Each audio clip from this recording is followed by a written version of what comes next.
Terminamos con el recurso de nulidad y ahora vamos a ver el recurso o acción de revisión.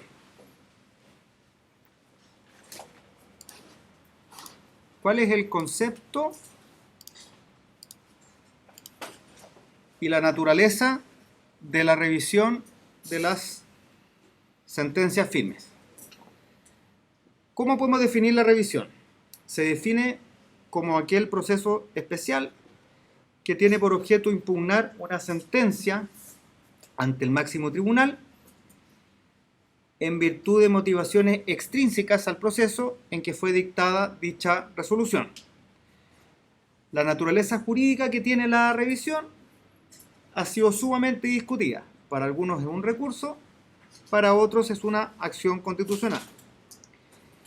Para algunos es un recurso en el sentido de que se trata de una vía de impugnación, y para otros es una acción, ya que sería inconsistente llamarlo recurso, toda vez que solamente procede en contra de una sentencia firme. Y por definición, ¿qué es una sentencia firme? Aquella en virtud de la cual no es procedente recurso alguno, ¿cierto? ¿Cuáles son las reglas aplicables a la revisión de las sentencias firmes? Es regulado por las normas del párrafo tercero del título octavo del libro 4 del Código Procesal Penal. Se le aplican supletoriamente las normas generales de los recursos penales y las disposiciones comunes del Código de Procedimiento Civil. ¿Cuáles son las resoluciones impugnables? Solamente son susceptibles de revisión las sentencias condenatorias firmes, según el artículo 473. ¿Quién tiene la legitimación activa para recurrir de revisión? Puede ser pedida por el Ministerio Público, por el condenado o por el cónyuge, ascendientes, descendientes o hermanos de éste, incluso cuando haya muerto, con el objeto de rehabilitar su memoria. Esto según el artículo 474. ¿Cuáles son las causales de la acción o recurso de revisión? Están detalladas en el artículo 473. El denominador común a todas ellas es un indudable error de hecho o un fraude procesal. Vamos al artículo 473. Procedencia de la revisión. La Corte Suprema podrá rever extraordinariamente las sentencias firmes en que se hubiere condenado a alguien por un crimen o simple delito para anularlas en los siguientes casos. Primero, cuando en virtud de sentencias contradictorias estuvieren sufriendo condena dos o más personas por un mismo delito que no hubiere podido ser cometido más que por una sola. Número 2. Cuando alguno estuviere sufriendo condena como autor, cómplice o encubridor del homicidio de una persona cuya existencia se comprobare después de la condena. Número 3.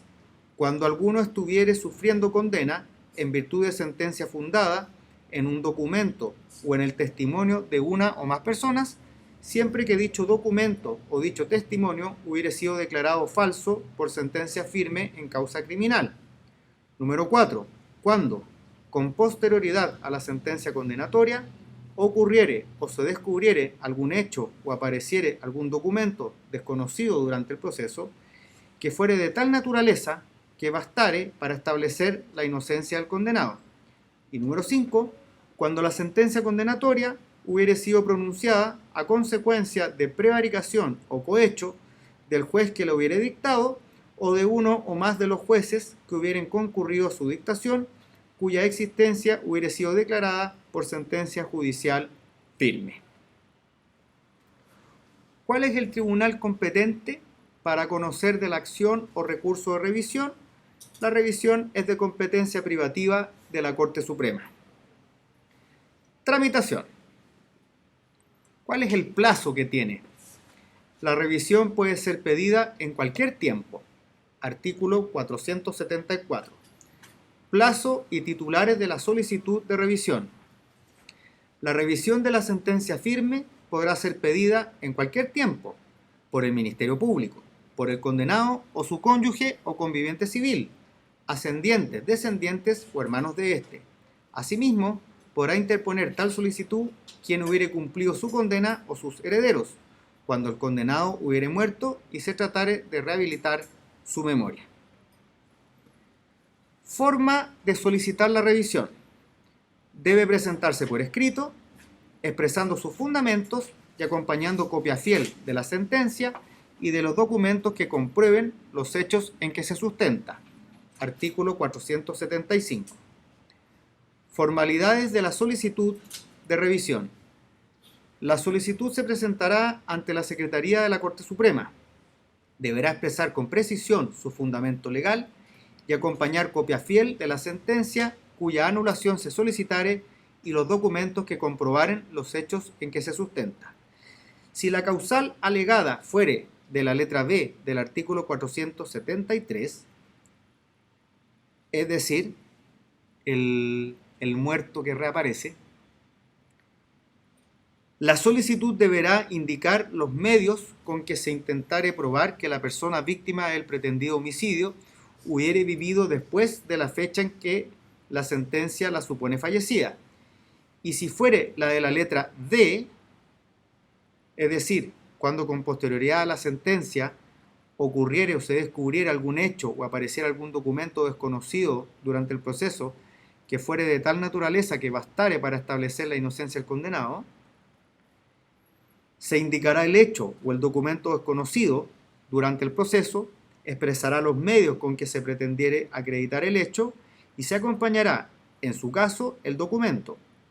O, si no fuere posible, se manifestará al menos su naturaleza y el lugar y archivo en que se encuentra. La solicitud que no se conformare a estas prescripciones o que adolezca de manifiesta falta de fundamento será rechazada de plano, decisión que deberá tomarse por la unanimidad del tribunal. Apareciendo interpuesta en forma legal, se dará traslado de la petición al fiscal o al condenado si el recurrente fuere el Ministerio Público. Enseguida se mandará a traer la causa en relación y, vista en la forma ordinaria, se fallará sin más trámite. Efectos de la solicitud. La revisión no tiene efectos suspensivos, sin perjuicio de la facultad del tribunal de suspender la ejecución cuando así lo estimare conveniente. Artículo 477. Efectos de la interposición de la solicitud de revisión. La solicitud de revisión no suspenderá el cumplimiento de la sentencia que se intentare anular. Con todo, si el tribunal lo estimare conveniente, en cualquier momento del trámite podrá suspender la ejecución de la sentencia recurrida y aplicar, si correspondiere, alguna de las medidas cautelares personales a que se refiere el párrafo sexto del título quinto del libro primero. Control de admisibilidad. Se podrá declarar inadmisible de plano cuando no cumpla con las formalidades exigidas por la ley o por adolecer de manifiesta falta de fundamento.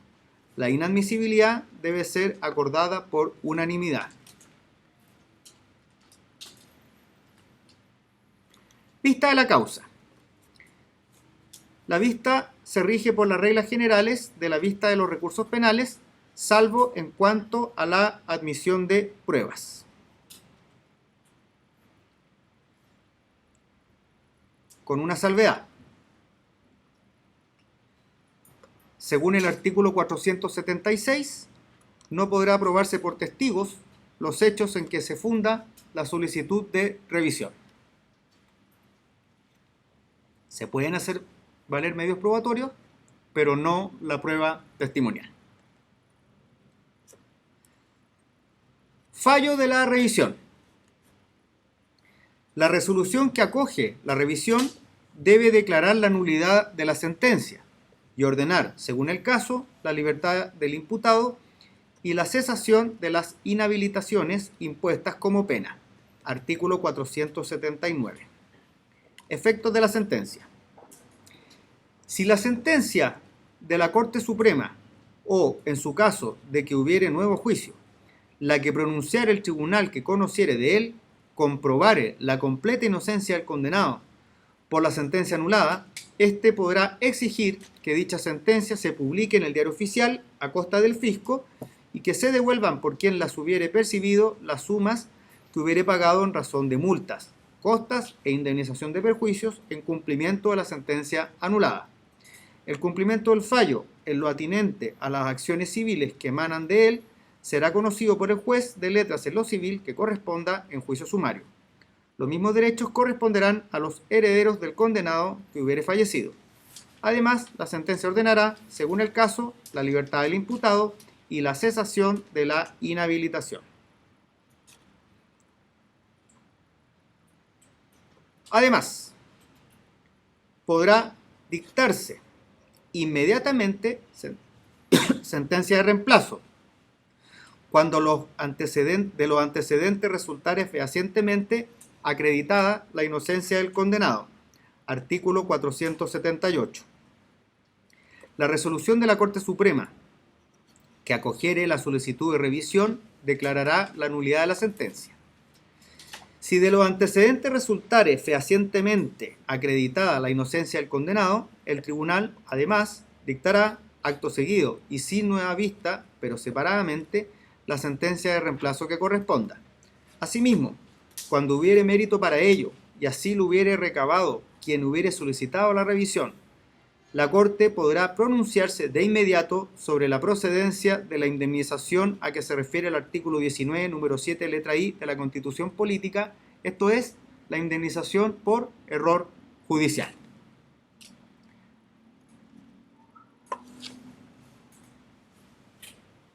Entonces podrá dictarse inmediatamente sentencia de reemplazo cuando de los antecedentes resultare fehacientemente acreditada la inocencia, y la Corte podrá pronunciarse acerca de la procedencia de la indemnización por error judicial, consagrada en el artículo 19, número 7, letra I de la Constitución. Con esto terminamos la acción de revisión y pasamos a el recurso o acción de amparo.